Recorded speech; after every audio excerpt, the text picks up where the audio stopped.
Hi, people. So I want to say a few words about yesterday now, yesterday's profound events, because we're never going to see that again, not on that scale. Um, Obviously, after 10, 15, maybe 20 years, the king will pass, and there'll be a big event for that. There'll be a big state funeral and a session of William, and that'll be big.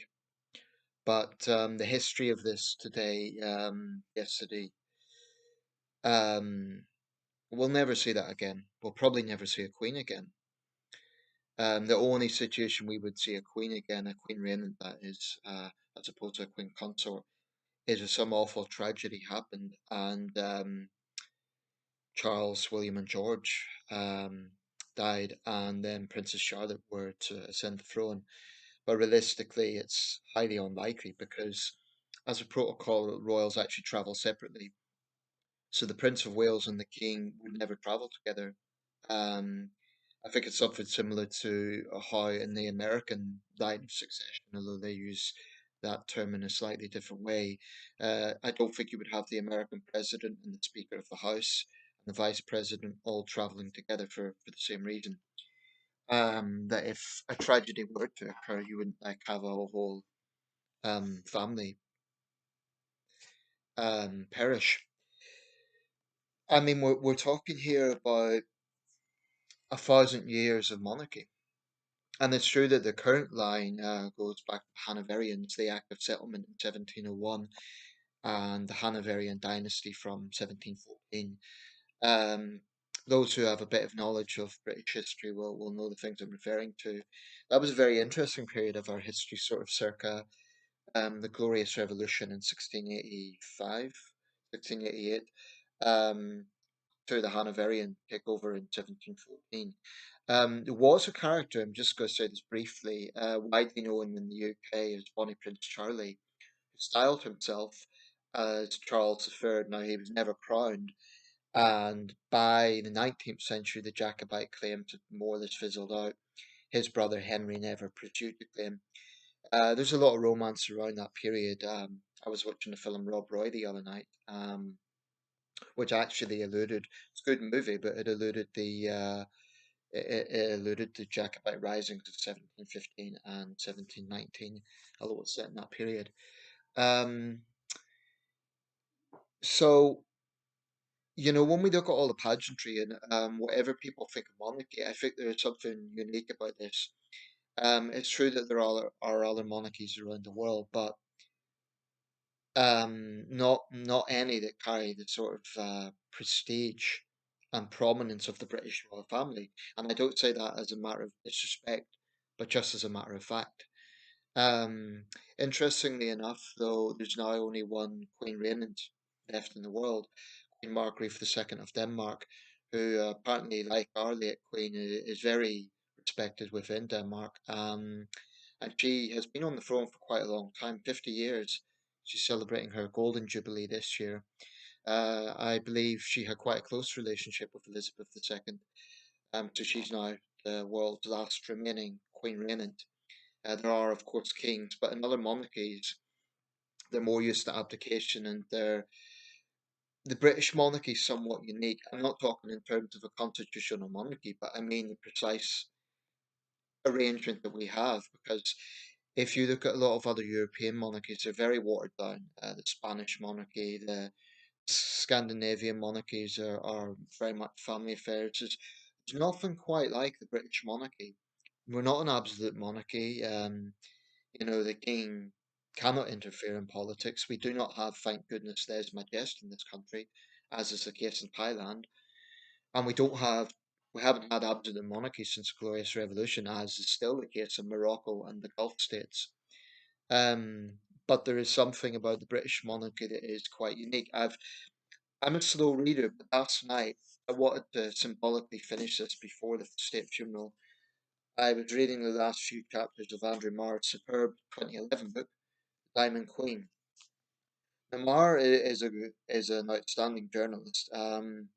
He actually broke down when the announcement was made because Not because he's a sycophantic royalist, but because apparently it reminded him of his father when he made the announcement that the Queen had died. Um, but the last few chapters of this are very, very well written, very revealing, and I thought very balanced. I'm not going to read out big segments, but if you can, if you're interested in British history, this is an excellent book. Andrew Marr, The Diamond Queen. If you read one biography on Elizabeth II, I would certainly recommend that one. I have another by Robert Hardman, but I haven't read it yet. But this is very well written. And an interesting segment, it covers the whole period of the 1990s when there was a lot of difficulty in the royal family. Interestingly, Marr says that Palace insiders said that 1992 was actually worse than 1997. 97 is remembered as a very tense time for the late Queen because of what happened with Diana.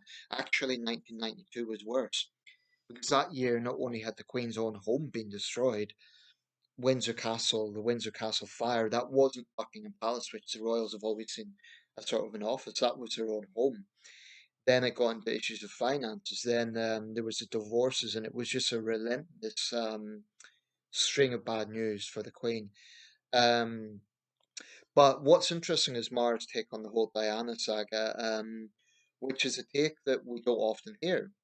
Um, I think since she passed away, there's sort of been this marbleizing of Diana. And I want to be very clear. I've made videos about this before. I want to be very clear. I genuinely respect Diana. I think she did have genuine compassion. And I think she did break some molds that needed to be broken in terms of some of the royal stuffiness. However, I've always felt that the whole Charles Diana thing has been absurdly one-sided. Um, even The Crown, which is a superb series, did they get everything right? I'm not sure that they did. Although I have to say, I think I think they handled it quite well. I mean, they didn't vilify Charles, and I forget the actor's name now, but the guy playing Charles was superb. He made him quite sympathetic. But the point about the whole saga, people forget, when Diana died, she became a martyr, right? But in the 90s, there probably would have been plenty of voices saying that she was quite cynical how she was using the press. Um, for the record, I think some of the behaviour of the press at the time was disgusting. The way paparazzi would ram the cameras in her face and stuff, literally, literally. So there's absolutely no rational ground for condoning that. But Diana wasn't above using the press herself. She did. I mean, that infamous photo of the Taj Mahal where she was crying, that may have been sincere, but she knew the press was there. She knew the symbolism of it. And Diana wasn't above using underhand tactics. Mar really lays this out, and I've seen it in other sources, that, for example, when they were going through that very painful breakup, and it became, I mean, she was openly sniding at Charles. She was openly vilifying Charles. And he made a rival interview. He had his biography come out the same year as the Andrew Morton book. Um, in 1992, Andrew Morton went with Diana.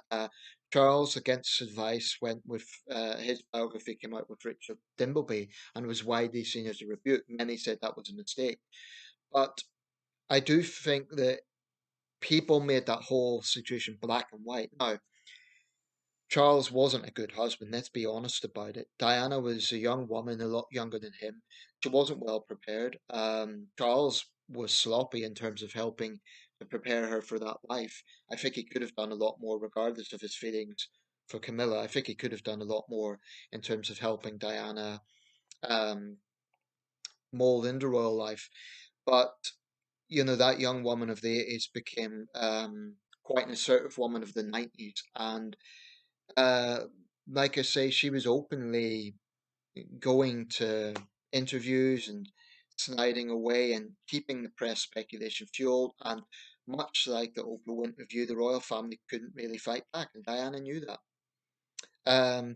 Where there is a difference, of course, is that in terms of Diana and Meghan, Meghan isn't alone. She's got her husband. Diana, I think, was genuinely lonely. They were both guilty of affairs, but um, probably Charles is more guilty because he went into the marriage on false premises, whereas Diana was genuinely probably in love with him. But relationships are complicated, and I always feel uneasy when it becomes a case of vilifying one party and martyrizing the other. I honestly think had Diana not died young, people would have a slightly more fair assessment. I think they would still see that Charles could have done a lot better, but I don't think Diana would be seen as totally innocent either because she wasn't. She wasn't. I think she did use some underhand tactics, and it's difficult to even say that even today, because there's such a cult, a personality cult that has evolved around her. Having said that, yesterday's events, I always wondered what would happen when the Queen finally passed, as she has. Would it be the same as Diana? It was different, but I don't think it was a case that. I think there was a lot of genuine emotions coming through. I mean, people weren't wailing in the street, but I've seen people genuinely moved. This was not a case of kind of this reverential respect, like, well, she's the head of state, we have to show her respect. I think people looking at the lying in state, I think people were genuinely moved. In that sense, it's certainly comparable to Diana's funeral, but in terms of the scale, the numbers haven't been released yet. Um, I'd be surprised if it wasn't surpassing 1 billion people watched that yesterday, simply of who she was. I mean, all the channels were covering it.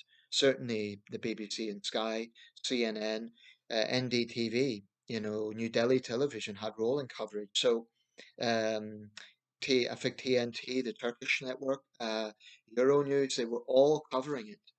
Um, so I'd be very surprised if the viewership didn't surpass 1 billion people, which would make it one of the most viewed television events ever. Um, Along with Diana's funeral, along with the Beijing Olympics opening ceremony, and a handful of other events. But we'll never see anything like it. I mean, when American presidents die, it's a big state occasion, it's a state funeral, and it's pretty huge in the United States, maybe around the world. But I don't think we'll see anything like this again. I'm trying to think around the world. Well, Nelson Mandela died. That was pretty huge. Pope John Paul II. But nobody was a constant on the world stage for 70 years the way the Queen was. Nobody. Um, on that sort of prominence. Like I say, King Bhumibol of Thailand also ruled for 70 years, but as much as he was revered within Thailand, he didn't have the clout that the Queen did on the world stage.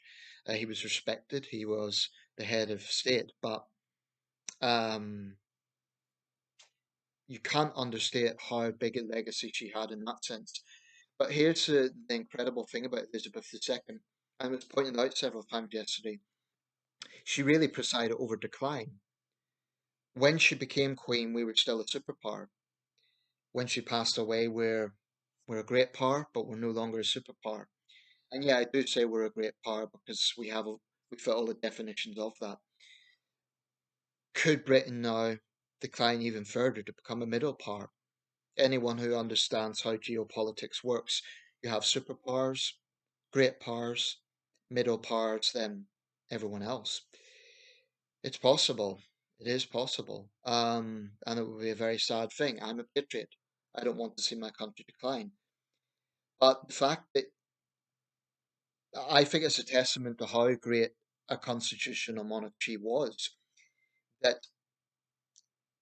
she managed decline. She presided over decline, and yet we had the whole world largely paying respect to her yesterday. Um, Putin, of course, was snubbed, so was his cronies, which is absolutely right. It's horrible, horrible seeing those images of the mass graves being discovered in Ukraine, and the arrogance of the Kremlin to think that they would ever be invited. Was some controversy that there was a Chinese delegation, not Xi Jinping, um, Wang Qishan, the vice president, controversial enough, but it was a fairly small delegation. Uh, Burmese delegation, Nicaragua apparently, and a small scattering of other countries. But it was one of the largest gatherings of heads of state ever in world history. Um, Probably some other British and European monarchs had something similar. Um, I think Gandhi's was pretty big, although I'm not sure if it was dignitaries from around the world. Certainly, I know Mountbatten, as last Viceroy of India, was there. Um, some of the Indian state funerals are pretty huge events, but I don't think we're going to see anything like this again. The old Soviet funerals, incidentally, as a matter of interest, I was watching them before all of this happened. They were huge events for what they were, and there was much of the communist world went to those, but they were very, very stiff affairs, very, very stiff. And apparently, at Brezhnev's funeral, there was actually people killed in a crush, which incidentally also happened at the funeral, or the coronation rather, of Nicholas II in 1894. But there were a few moving moments, yes, very moving moments. I thought that piping music as the cortege left from, as the hearse rather left from Westminster Hall to Westminster Abbey was very moving. I don't know what the piece of music was, but very powerful.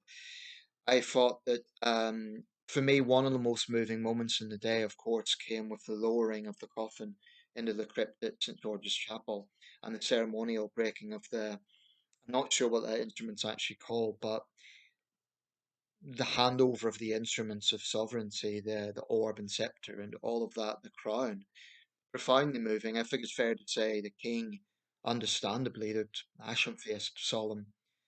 I think knowing the weight of responsibility, because this is a thing about monarchy. It's true that one reign technically ends the second the monarch dies and the new reign begins the second that happens because Charles immediately ascends to the throne. But ceremonially speaking, it all the transition all happens at that point.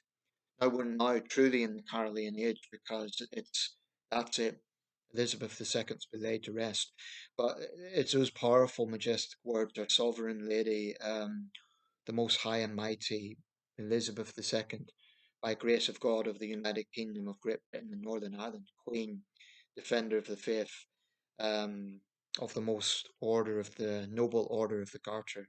That's not verbatim, of course, but our most high Lord King Charles III. I mean, this has echoes of history. It almost sounds like, dare I say, we're in another century. By coincidence, there was a documentary on. I was having something to eat a while back, and I just turned on the TV, and there's a documentary about the restoration of Charles II. It was pre-recorded, of course, about 2 years ago, but a bit of a coincidence. But by grace of God, His most mighty and excellent Lord Charles III. It's just, I mean, of course, Republicans would say, well, actually, Marr lays out a very strong case for Republicanness. I mean, for both sides, he lays out both sides. One of the things I would say about against the Republican argument is they make this big thing about the, as they would say, it's obscene that you have this inherited wealth, this inherited power, but um, you just have to look at the opulence of the French president's chateaus, or indeed the security detail, and perhaps not opulent, but this idea that republics are a lot more austere is nonsense. And not just France. I mean, if you look around the world, some republics are more majestic than some monarchies. In terms of the opulence, in terms of the expenditure. Our late Queen was actually, of course, she had a life of comfort, but she was actually quite austere. And in her way, she didn't like waste. And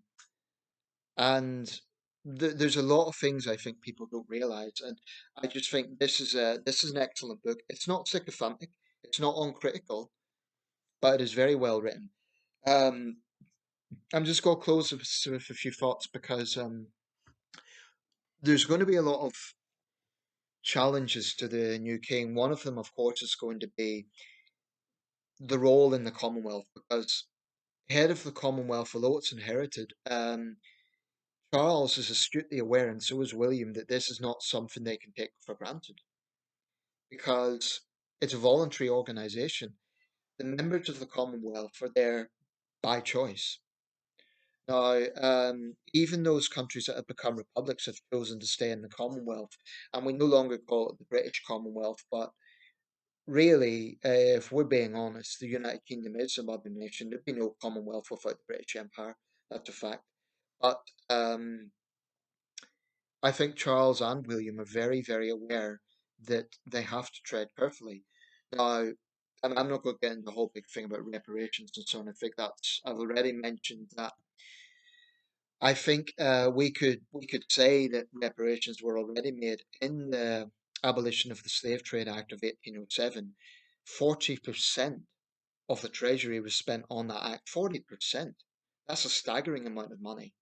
Um, and for most of the 19th century, the Royal Navy patrolled slaving vessels. Basically policed that. But anyway, that is what it is. Unfortunately, that debate isn't going to go away. But um, another challenge that Charles has is optics because I don't think we can underestimate the damage that was done by that Oprah Winfrey interview. And a lot of people in the UK, myself included, feel that it was absurdly one-sided. So I just want to put out there, just in case anyone is thinking about, you know, oh well, the Duke and Duchess of Sussex, they were hard done by, and this is this. They need to know the facts. So let's look at some of the facts. This claim that the royal family is racist. There's a photograph of the late Queen, of the Duke of Edinburgh, of Charles, um, and they're looking at baby Archie. Now, I know you can't know what goes on behind closed doors, but can people honestly look at that image, that loving family image, and say that's an image of racist bigotry? I don't think so. And they say that when the King, then Prince of Wales, walked Meghan Markle down the aisle. I just think it's so, once again, Charles is being vilified in some quarters. I think the way this man has been treated over the years, yeah, he's made mistakes. He's human, but I don't like the way he has been vilified in some quarters. I think it's grotesquely unfair. The same with Camilla. I think they're both honest people. I think they're both, well, um, I just don't think they deserve some of the treatment that they've got. And I'm pleased to see that the public are being warm, and it isn't just for respect for the late Queen. I genuinely think there is some warmth developing now.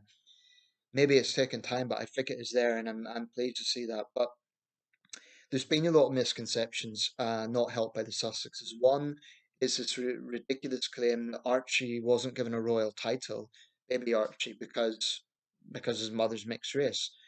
That's absurd. Princess Anne's children, Peter Phillips and Zara Tyndall, don't have royal titles.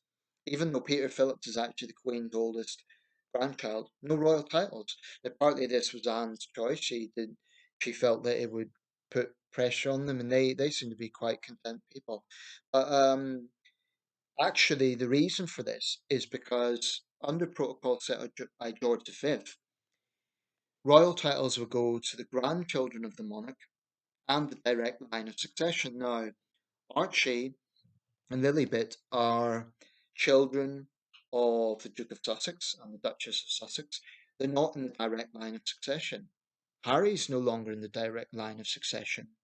That's why they didn't get royal titles. They're the great grandchildren and not the grandchildren. That's the reason. It's purely protocol. Um, I mean, there's many members of the royal family don't actually have titles, extended members of the royal family. Um, but there's other things that have been totally, I feel, misconstrued. One of them is that Harry has done this because he feels the need to protect his wife, and maybe there's something in that. But people forget William also lost his mother. They also these echoes of Diana, but William also lost his mother.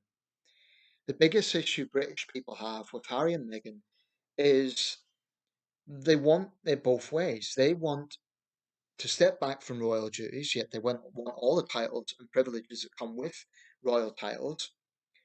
They supposedly want a quiet life, away from press attention, yet they want to do all the projects, they want to be in the public eye. Some of the tabloids here sarcastically said that the anonymous couple. And now, I'm not naive about the British tabloids. They can be pretty nasty and unpleasant. In the 90s, I think they were out of control. Um, but on this occasion, I do think that Harry and Meghan want, you know, they want to utilize the press when it suits them, but then any critique, for example, one of their Africa tours, they took a private jet, and there was some controversy over the message about, you know, green credentials. Um, and they talk about, well, maybe they don't, but people say about this need to have reconciliation and heal the wounds. I really, really hope those brothers can, and I think definitely the press needs to lay off a little bit and let them get on with it. But how can they do that if Harry and Meghan are once again threatening to publish memoirs and do more interviews? I mean, look at the position that's putting William and his father in. What would force them on the defensive, and I just think it's very crude and crass.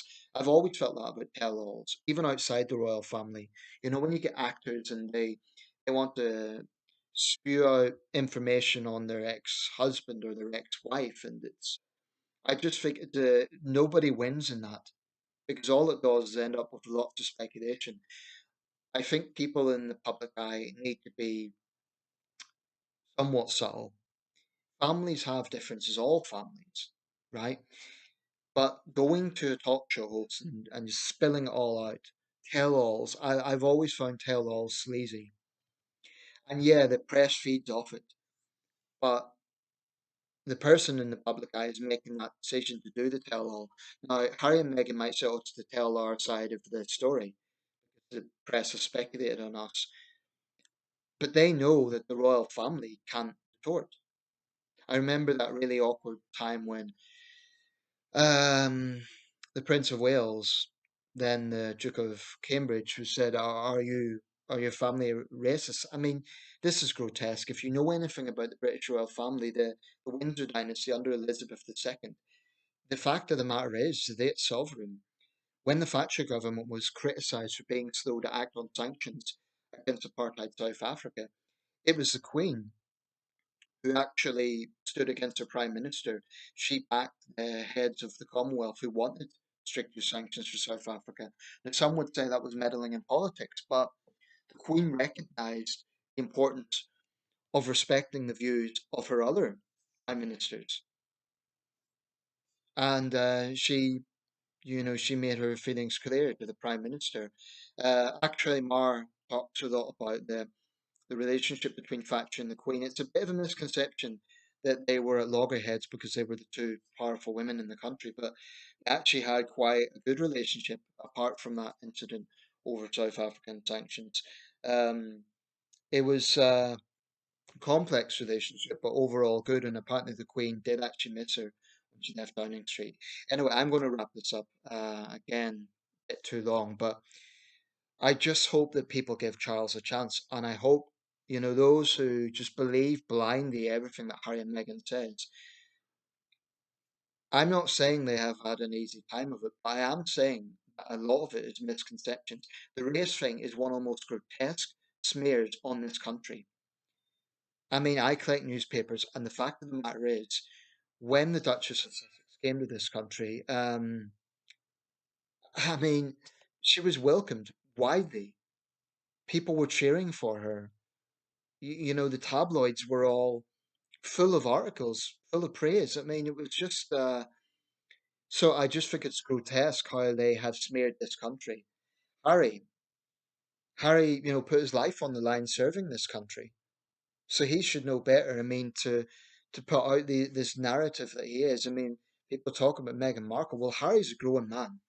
He's a grown man, and he's responsible for what he's doing. And I appreciate that there may be challenges, there may be things going on that we in the public don't know about, but I just think the way they've went about it, they haven't earned themselves any favours in the United Kingdom. People feel it's underhand. People feel it's one-sided. People feel it's basically diva-like behavior. We want the best of both worlds. We want all these royal titles and privileges, but we don't really want the responsibility that comes with it. Responsibility meaning protocol, decorum. Yes, the monarchy always has to change with each generation. Already we can see this. I mean, the king was shaking hands. His mother didn't do that. So we can already see with each generation there are changes. This idea that the British monarchy is just stagnant and never changes, actually it does and it can. But this is an ancient institution, and the idea it should just march to the latest tune is, I think, unreasonable. It's this constant balancing act of maintaining that ancient tradition, maintaining that respect for what is an intrinsic part of British culture, whilst recognizing that the world does change. Um, we see this with every generation. I mean, the coronation, there were certain traditionalists at the time that thought the idea of televising it was tantamount to blasphemy. Um, so the monarchy does change, and this idea that it's just a stagnant ancient relic that Republicans like to put out, it's not true. It's not true. Anyway, I'm going to wrap this up, but if you can, Andrew Marr, The Diamond Queen, excellent book.